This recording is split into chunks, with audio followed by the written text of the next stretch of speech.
वो साथ में बोलेंगे।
जीवन उसने दिया है,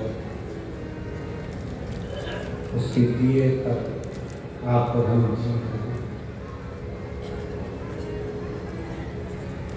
केवल एक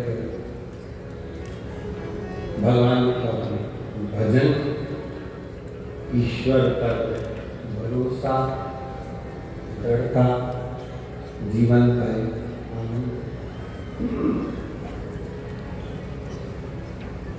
जीवन का एक सुख। शिव कथा कर रही है, भगवान शंकर का चरित्र कर रहा है।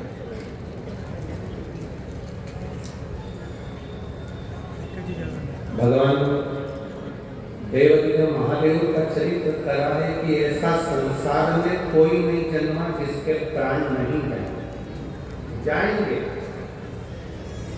मरना सब। पर निवेदन केवल इतना है कि मरने से पहले जैसे देवराज शंकर के मंदिर में पहुंच गया तो परमात्मा के धाम पहुंच गया। तो था तो काफी चोरी करता था, गलत काम भी कर रहा था, व्यसन में भी डूब गया था, गलत संगत में चला।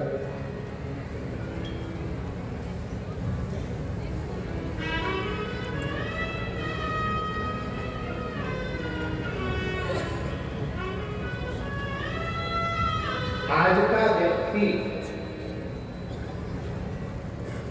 जितना संसार में जन्म लेने वाला है वो कोई ना कोई दवाई का प्रयोग करता है। पर एक बात बताओ, दवाई पर भी एक्सपायर डेट लिखी होती है। बोलो सही है कि गलत? अरे जम के तो बोलो जरा, लिखा होता है ना।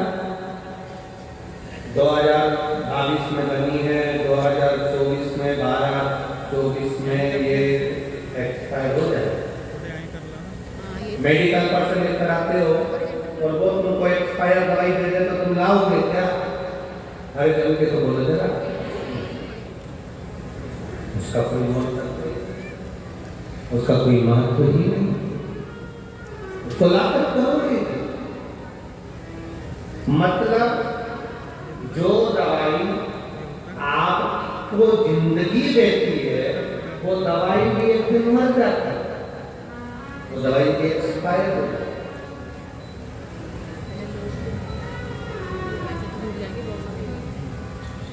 तेल की भी एक्सपायर डेट आती है। जो तुम क्रीम लगवाते हो चेहरे पर या लगाते हो उसकी भी एक्सपायर डेट आती है। बोलो बोलो जरा जरा के बोलो, सबकी एक्सपायर डेट।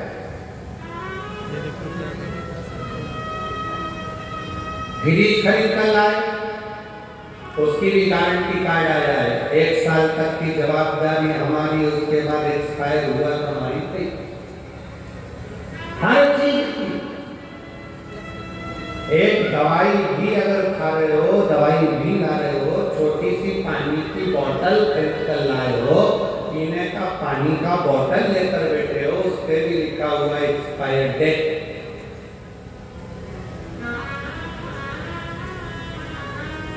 जो दवाई हमको जिंदगी देती है वो दवाई भी एक दिन जब के बोलो एक्सपायर हो जाती है। तो डॉक्टर ने क्या कहा, मेडिकल वाले ने क्या कहा, ये दवाई एक्सपायर हो उससे पहले खाओ। ये खुद ही एक्सपायर हो जाएगी तो तुम खाकर करोगे। दवाई एक्सपायर हो उससे पहले तुम उसको खा लो, क्रीम एक्सपायर हो उससे पहले लगा लो, पाउडर एक्सपायर हो उससे पहले पोत लो, पानी की बोतल एक्सपायर हो उससे पहले अरे बोलो जम के पी लो, और तुम एक्सपायर हो उससे पहले परमात्मा का नाम गाओ।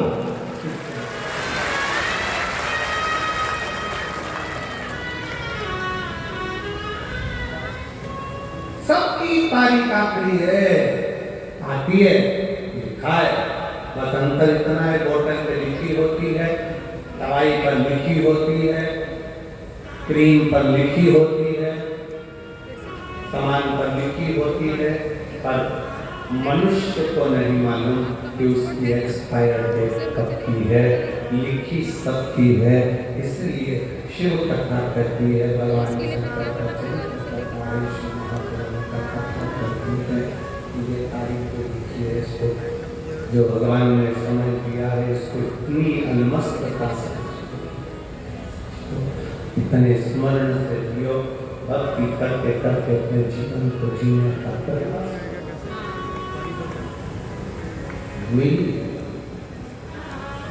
मिला है।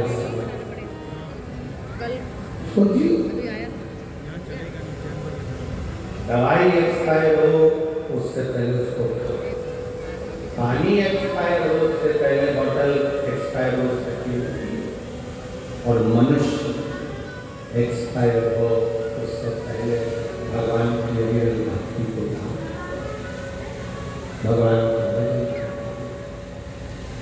भगवान के स्मरण। किसी को नहीं मालूम कब इसका कौन सा आखिरी पल हो, किसको मालूम।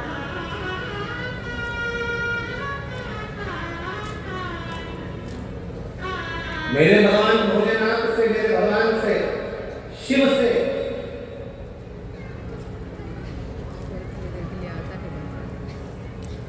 कभी जाना भगवान की शरणागति में,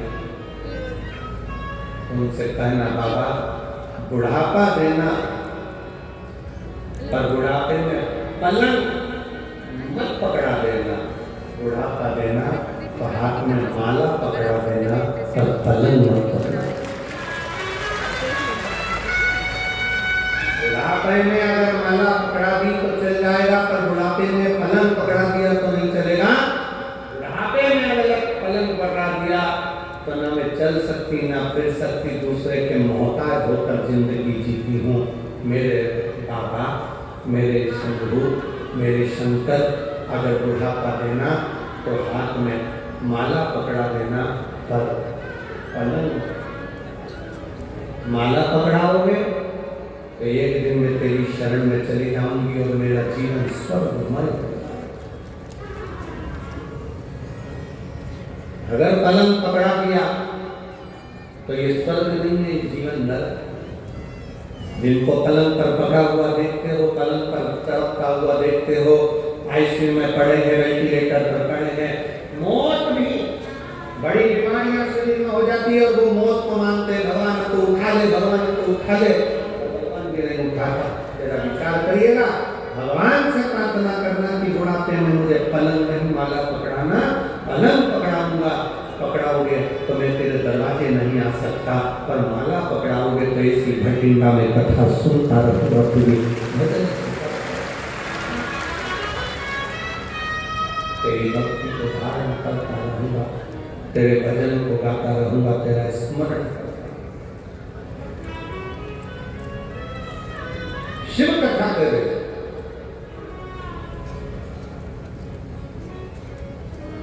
भगवान शंकर का चरित्र करा। देवराज एक्सपायर हुआ, देवराज के प्राण छूटे, उससे पहले देवराज शंकर के मंदिर तक पहुंचे।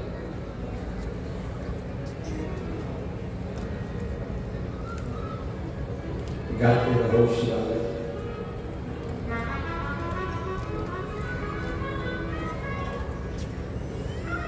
जाते। गुरु नानक देव जी ने एक बात अपनी बड़ी बहुत लग्नता से कही अपने जनमानस को, गुरु नानक देव जी ने। इसके सामने संत नामदेव जी,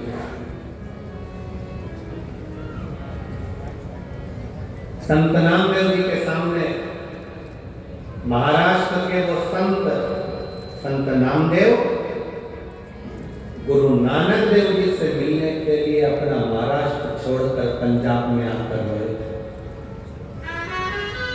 आप लोगों को मालूम कि नहीं मालूम? और यदि आप अध्ययन करेंगे तो उसमें मिलेगा कि महाराष्ट्र के संत नामदेव जी महाराज अपना महाराष्ट्र छोड़कर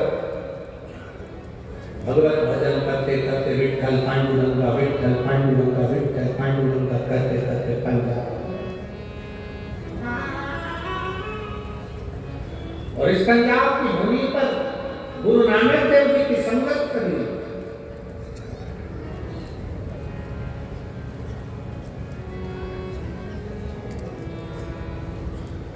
और गुरु नानक देव जी के पास में एक दिन में संत नामदेव जी बैठे, और गुरु नानक देव जी और नामदेव जी दोनों ही सुमिरन करने वाले थे। भगवत नाम जपना, भगवान का भजन करना, स्मरण करना।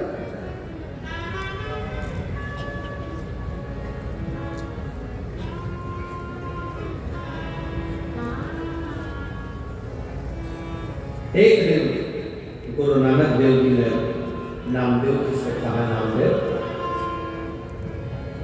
अगर मानव की देह मिली है, गुरु नानक देव जी कहते हैं, नामदेव, अगर मानव का शरीर मिला है, मनुष्य की देह मिली है, तो संसार में आने के बाद भय भी बहुत होता, भय भी बहुत होता कि पाप मिलेगा कि पुण्य मिलेगा। पर गुरु नानक देव जी नामदेव जी से कहते हैं, अगर मनुष्य की देह मिलने के बाद आपका सुमिरन, आपका भजन, आपका स्मरण अगर निश्चित है तो फिर पाप का आडंबर नहीं, पुण्य की प्रबलता में मनुष्य आगे बढ़ता चलेगा।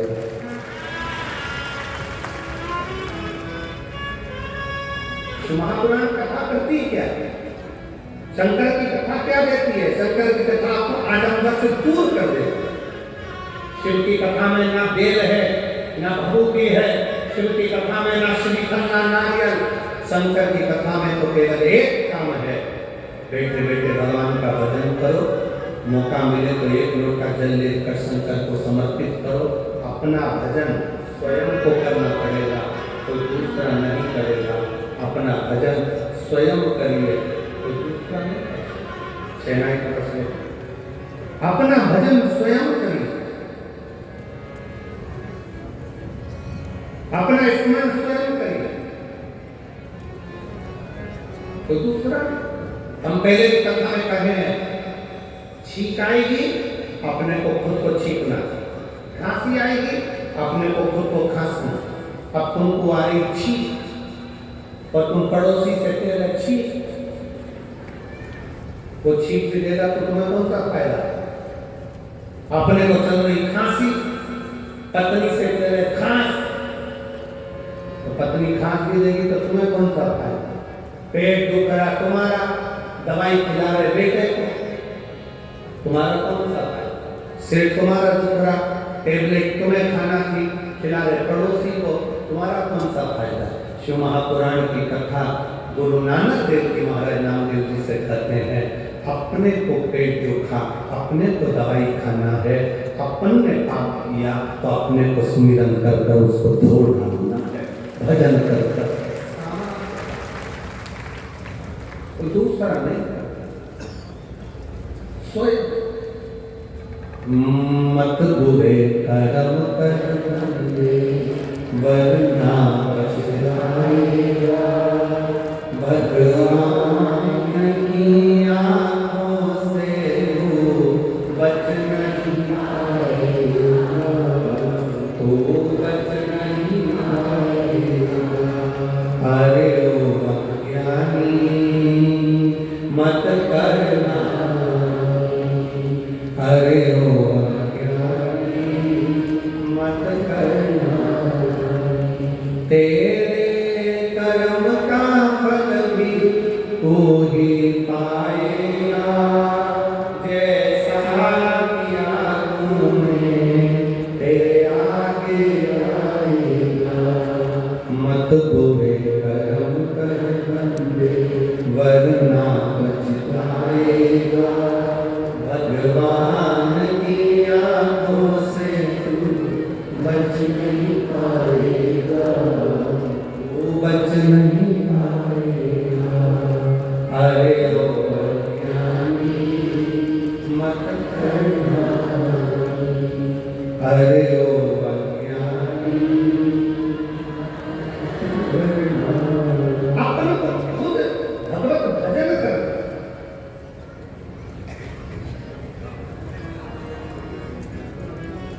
स्वयं को भजन कर। वो कहते हैं ना, जो बोले सो निहाल। अब शब्द पर जाइए, जो बोले सो निहाल। जो जपेगा, जो भजेगा, जो बोले वही निहाल हो जाएगा।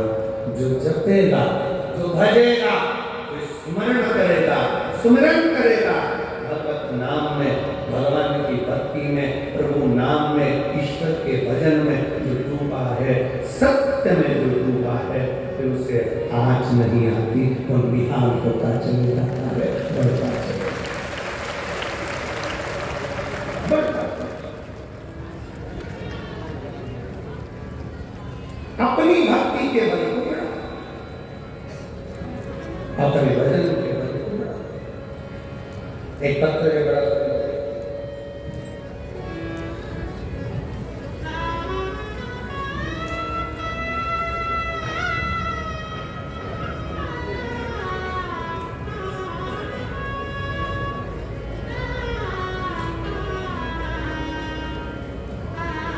मैं गुरुजी जेतों की निवासी हूँ, जयपुर की निवासी हूँ। मेरा नाम उमा रानी, मेरा पति का नाम गौरी शंकर जी है। कई बेटी माँ बाहर दिला सकती है,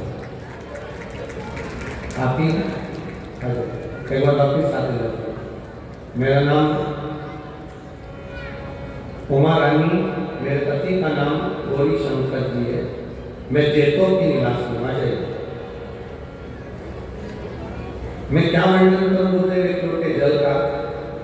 2022 से आपकी कथा सुन रही हूँ और शिव जी पे जल चढ़ा रहा हूं। गुरुदेव, मेरा बेटा डॉक्टर की तैयारी कर रहा है। 4 साल हो गए थे उसको तैयारी करते करते, पर उसको गवर्नमेंट कॉलेज में मन में सोच लिया कि माँ अब मैं एग्जाम नहीं दूंगा। तब मैंने उससे कहा कि वो सीओ वाला महाराज कथा कहता है और 1 लोटा जल चढ़ाने को कहता है, तू भी जल चढ़ा, अपनी मेहनत को 4 गुना करने का बोलता है। वो सीओ वाला महाराज कहता है कि अपनी पढ़ाई को 4 गुना बढ़ा, मेहनत 4 गुना कर, परिश्रम 4 गुना कर, रात दिन एक कर। तो वो सीओ वाला महाराज कहता है 1 लोटा जल तेरा बदलेगा, कल जरूर बदलेगा, तू डर पीछे। अब मेरे बेटे ने कहा एक बार और मैं एग्जाम देकर देखता हूँ, सीट की तैयारी करता हूँ। और एमडी के लिए मेरे बेटे ने फिर वापस तैयारी आपके कहने पर करी और बाबा की ऐसी कृपा में क्या कहूँ बोल रहे हो। मेरा बेटा बोला माँ सीओ वाला महाराज तो कहता है कि पंडाल में बैठकर जो मांगते हो वो मिलता है, चल अपन चलते हैं। 2024 में मैं श्री अमरजीत जी को धन्यवाद देती हूँ जो उन्होंने हम पंजाब वासियों को ये 2 बार कथा सुनने का लाभ दिया। मैं अमरजीत जी बठिंडा 2024 में 7 दिन की पूरी कथा सुनकर गई और बाबा से प्रार्थना कर गई। आज मेरा बेटा वापिस फिर एग्जाम की तैयारी करते करते आज मेरा बेटा डॉक्टरी के लिए सिलेक्ट हो गया और एमडी की सीट उसको मिल गई है। और मेरा बेटा कॉलेज में मैं बाबा को यहाँ धन्यवाद देने के लिए शिव तत्व किसको कर। उस माँ ने अपने पत्र में लिखा कि मेरे बेटे ने जब हिम्मत छोड़ दी तब मैंने उससे की बात कहा। वो सीओ वाला महाराज कहता है कि अपनी पढ़ाई को 4 गुना बढ़ाओ, अपने कर्म को बढ़ाओ, अपनी मेहनत को बढ़ाओ, रात दिन एक करो और फिर शिव जी को 1 लोटा जल चढ़ाओ और दिल से बाबा का स्मरण कर जाओ तो बाबा सुन।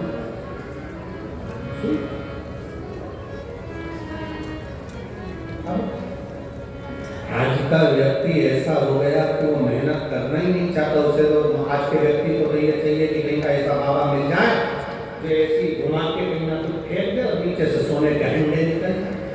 तो ऐसा महाराज कहीं का हो तो हमको भी मिल रहा तो हम भी इसको मिल जाए। मेहनत करो, परिश्रम करो, अपनी लगन का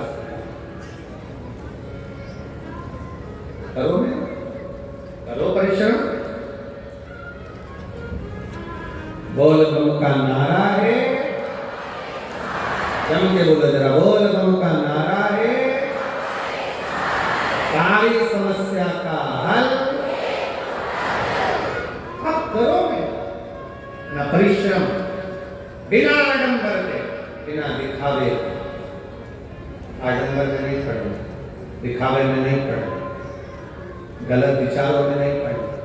1 लोटा जल दिल से अपना नमन करो, प्रार्थना करो, विनय करो और भगवान की विरल भक्ति धारण करते हुए अपने परिश्रम मेहनत करो।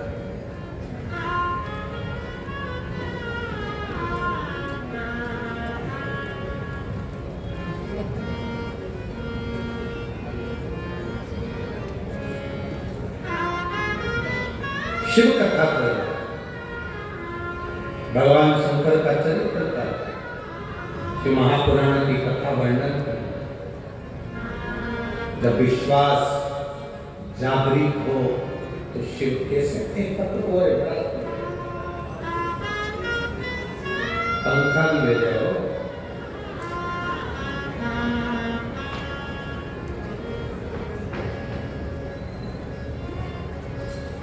मेरा नाम खुशी सैनी, उम्र है 35 वर्ष, धर्म पत्नी चिरंजी लाल सैनी, सिकर राजस्थान से आई।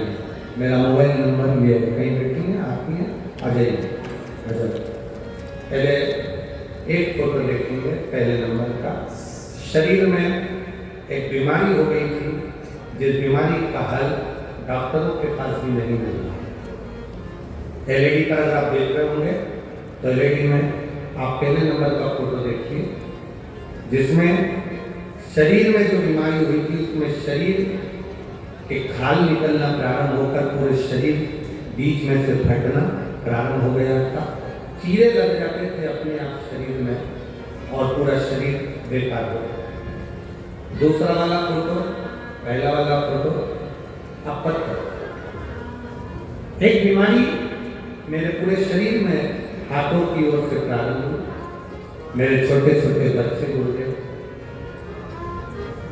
मैं उनका भी कोई काम नहीं कर पाता। यह बीमारी मुझे 2019 से हुई। डॉक्टरों को भी दिखाया पर इसकी कोई दवाई नहीं, इसकी कोई दवाई नहीं। तब मैं परेशान हो गई। सारे डॉक्टरों का इलाज कराती कराती थक गई। तब किसी के कहने पर बाबा पर एक लोटा जल चढ़ाना, रुद्राक्ष गलाकर शिव जी पर जल चढ़ाकर उसको शरीर पर लगाना और पीना प्रारंभ करा। आज मैं बाबा को धन्यवाद देती हूँ। बाबा 2019 से इलाज कर कर कर थक गई, तब जाकर 2025 में आज बाबा की कृपा से मेरा पूरा शरीर ठीक हो गया। मुझे शरीर का हाथ वापिस फोटो में लगा है। अब दूसरा फोटो आपको एलईडी पर दिखाया जा रहा है। बाद में मेरा शरीर पूर्ण तरह से ठीक हुआ, उसका फोटो लगाया गया। पहला शिव तत्व किसको है?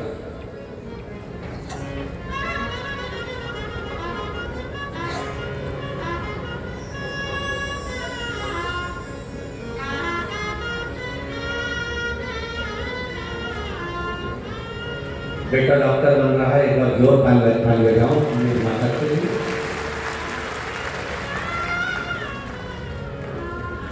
और तेरा ही दिया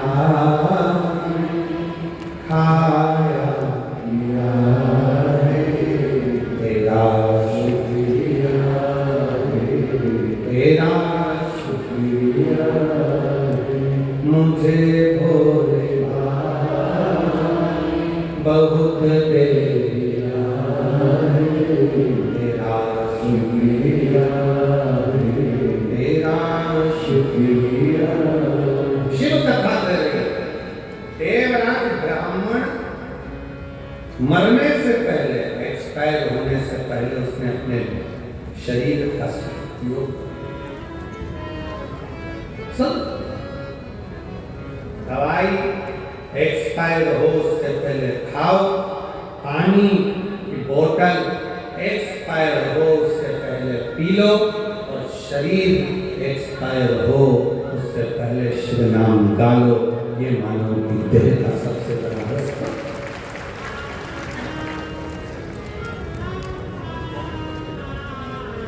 इसका प्रयोग करो।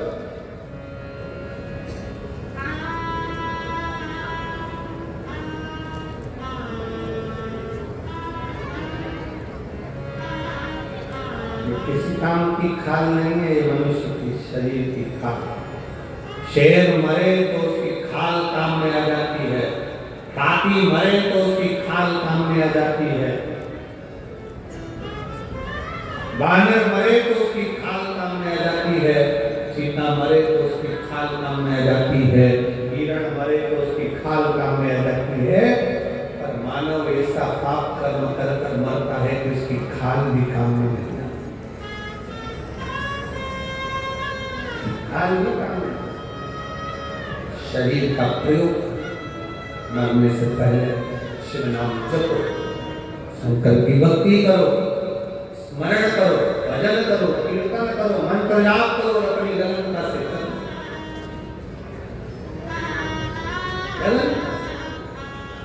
देवराज के प्राण चले गए, भगवती स्मरण पूछा शिव जी से, मैंने तो पापी ही पाप किया।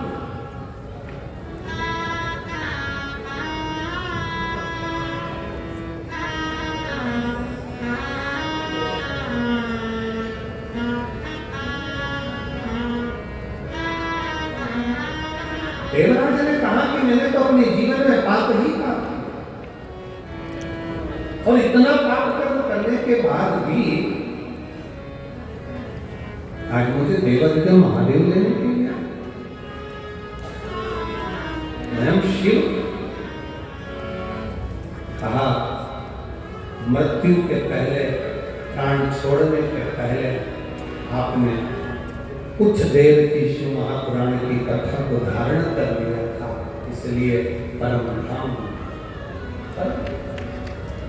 और हमारी माता एक लोटा जल चढ़ाने के लिए शिवालय तक जाती है, शिव के दरबार।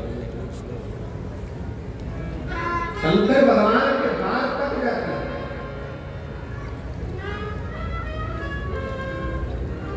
शिव की चौखट तक जाती है।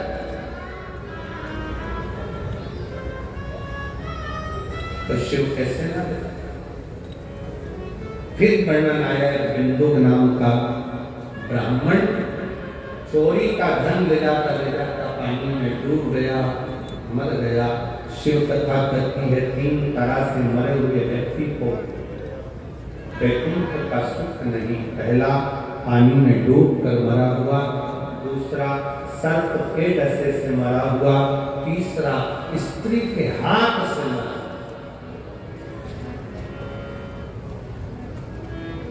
पानी में डूबकर मरे हुए का भी मोक्ष नहीं है, सर्प के डसे से मरे हुए का मोक्ष नहीं है।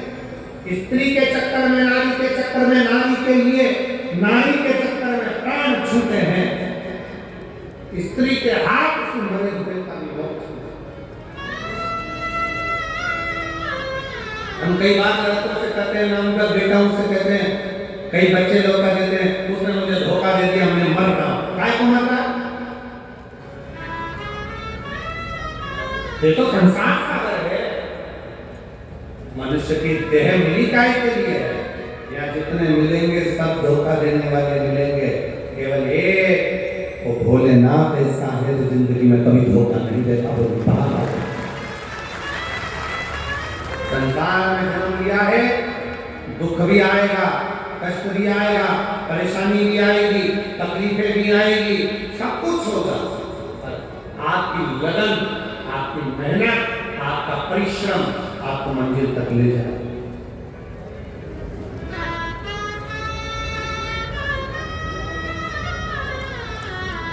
थोड़ा सा दुख है, मन में सोच लिया कर्जा हो गया, कर्जा हो गया।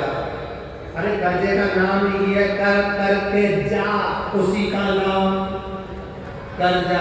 जब उस पे लिखा ही है कर्जा कर्जा, कर करके बच्चों के लिए ले लिया, बैंक से लोन लो, यहाँ से लोन लो, वहां से लोन लो, वहां से लोन लो।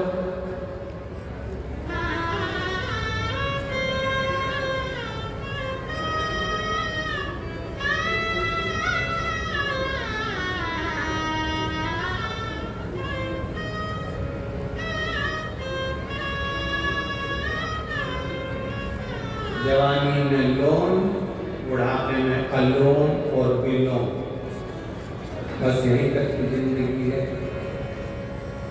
पहले ले लो, फिर देने का नंबर आए तब अलोन बिलोन में पड़ गए तो जाने का सब हो गया। कहां से उठाऊं? क्या चिंता लिया तुमने, माना विचार नहीं है। अगर कर्जा हो भी गया, दुख आ भी गया, तकलीफ आ भी गई, कष्ट आ भी गया, तो ये विचार करना चाहिए, आएगा, निपटेंगे, जो होगा देखा जाएगा। एक लोटा जल चढ़ाएंगे और मेहनत करेंगे, 4 दिन परिश्रम ज्यादा करेंगे, मेहनत ज्यादा करेंगे, आगे बढ़ेंगे।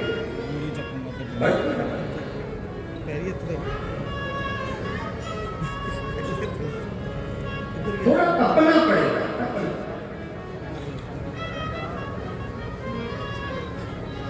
आज आप लोग अपना घर छोड़कर शिव महापुराण की कथा तक आए हो, अपना कूलर, एसी, पंखा, घर छोड़कर भीड़ में इतना आनंद के साथ कथा में आकर बैठे हो। तुम भोलेनाथ की कथा तक गए हो, तो एक दिन बाबा भी तो, तुम अपना एसी छोड़कर आए हो, घर छोड़कर आए हो, तो वो भी तो कैलाश छोड़कर तुम्हारे दुख काट रहे, तुम्हारे दरवाजे पर आएगा।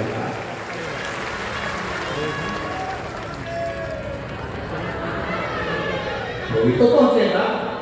अब तुम तो सोचो कि हम घर से निकले ही नहीं और सब कुछ प्राप्त हो जाए, मेहनत करे ही नहीं, कहीं से कुछ आकर हमारे पास मिल जाए, वो सोचता। शिव कथा कर रही है, बिंदु के प्राण गए चंचला देवी ने तुम रुका जी से कहकर शिव महापुराण की की कथा का रसपान कराया। जजमान कौन बने तो शंकर पार्वती स्वयं ईश्वर जी गोराजी बने हैं और ईश्वर जी गोराजी बनकर कथा का रसतत्व ग्रहण करने के लिए चले हैं। एक बार जोरदार ताली बजाएं। ईश्वर जी गोराजी आ रहे हैं भगवान की पवित्र कथा का आनंद लेने के लिए। सुंदर भाव से आज पहले दिन की कथा यहाँ पर विराम ले रही है। मेरा निवेदन रहेगा यजमान परिवार से और समिति से भक्तों के बैठने के लिए पंडाल की व्यवस्था बनाएं, क्योंकि लोग धूप में बहुत पड़े हुए हैं। इसलिए मेरा अमरजीत जी से भी और पूरी समिति से निवेदन है कि बैठने के लिए पंडाल की व्यवस्था सुचारू रूप से करें, जिससे धूप में गर्मी में लोगों को चक्कर ना आए और आराम से बैठ सकें। हर हर जय राधे। सभी भक्तों को हर महादेव सर्वजन पिता श्री शिवाय नमोस्तुभ्यं। व्यासपीठ को नमन करते हुए हम सबके प्रिय हम सबके लाले ठाकुर कल्लू जी महाराज के चरणों में नमन करते हुए परम सत्य परम आदरणीय विश्वविख्यात पूज्य गुरुदेव के पावन चरणों को नमन करते हुए और आप सभी शिव भक्तों के चरणों में नमन करते हुए सुंदर आज हम सभी प्रथम दिवस की कथा श्रवण करी। कल दूसरे दिवस की कथा में दोपहर 1 बजे से 4 बजे तक हम सभी जुड़ेंगे और कथा अमृत का लाभ लेंगे। सुंदर आरती का समय भी हो चुका है। आरती में जिन भक्तों के नाम बच्चे से लिए जाएंगे वे अति शीघ्र मंच पर पधारे। श्री अमरजीत सिंह जी मेहता बड़े ही आदर समाज से मंच पर पधारे। श्रीमती बबीता जी मेहता, श्री पदमजीत जी मेहता, श्री सपना जी मेहता, कमल जी औरी, भूषण जी औरी,